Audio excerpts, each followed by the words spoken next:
কিরকম সহজ আল্লাহ করেছে। আল্লাহ বলেন রোজা নির্দিষ্ট টাইমে আইয়ামান মাহদুদাত,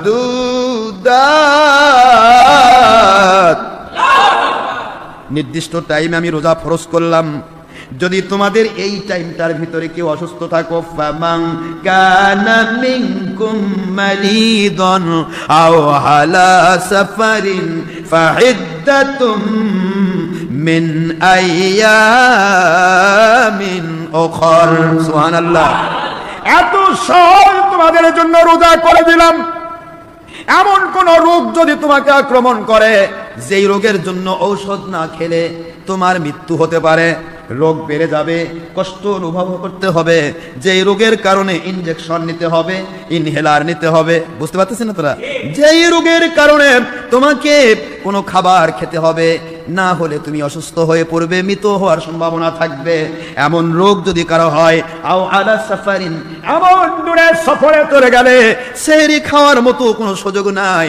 ইফতার কোথায় করবে, সেহরি কোথায় করবে, কোথায় খাবে, পরিশ্রম কোথায়, কিভাবে চলবে, এইগুলি যদি সম্ভাবনা থাকে, আল্লাহ পাক বললেন তাহলে এই মাসে রোজা রাখার দরকার নাই।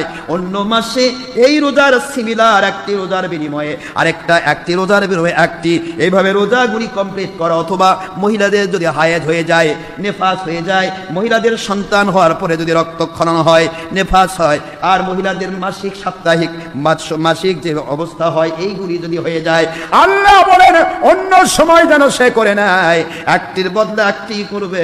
মাসটা রমজান মাস থাকলো না, কিন্তু রমজান মুবারকের রোজার সম পরিমাণ সওয়াব দেওয়া আল্লাহ পাকের দায়িত্ব হয়ে যায়।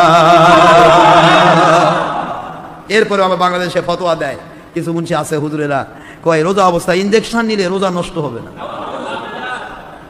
কি বড় ফতোয়া দিচ্ছে দেখছেন? রোজা অবস্থায় ইনজেকশন নিতে হবে। আমি আল্লাহ, আমার মালিক তো বলে দিয়েছেন, ভাই আমি আল্লাহ তো তোমাদেরকে অসুস্থ অবস্থায় রোজা মওকুফ করলাম, তা তুমি আবার ইনজেকশন নেওয়ার কি? আল্লাহ কি বোঝাচ্ছেন? এই কথাটা কার?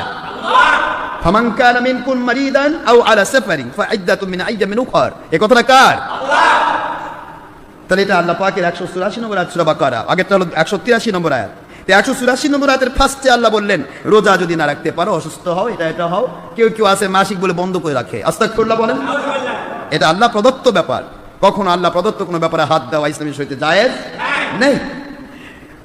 আপনার অসুখ হয়েছে, খুব ভালো করে বোঝার চেষ্টা করুন। রমজান মুবারকের আমার মা বোনেরা যারা এই অবস্থায় আছেন, তাদের খেদমতে আমি বলছি, মহিলারা অপবিত্র হতে পারে, কিন্তু মহিলার অন্তঃকরণ অপবিত্র নয়। সে মুখ দিয়ে উচ্চারণ করবে না, কিন্তু অন্তর দিয়ে সকল প্রকার তেলাওয়াত করবে। পাঁচান পাশের জিকির চালু থাকবে, শ্বাস প্রশ্বাসের জিকির চালু থাকবে। ওই সময় যেন শয়তান দ্বারা সে আক্রান্ত না থাকে, ইবাদত থেকে দূরে সরে না যায়। নামাজ হচ্ছে না, শুধু নামাজটাই হবে না, তবে নামাজের জন্য কাজা তুলতে হবে না। খেয়াল করেছেন? কোন নামাজের কাজা তুলতে হবে না, শুধু রমজান মাসে রোজাগুলি পরবর্তীতে একটার পর একটা রাখবে। ইনশাআল্লাহ এটা আল্লাহ পাক তাকে মর্যাদা দান করবে, পরিপূর্ণ রমজানের রোজার সমান। শরীয়ত কি সহজ না কঠিন? জোরে বলুন।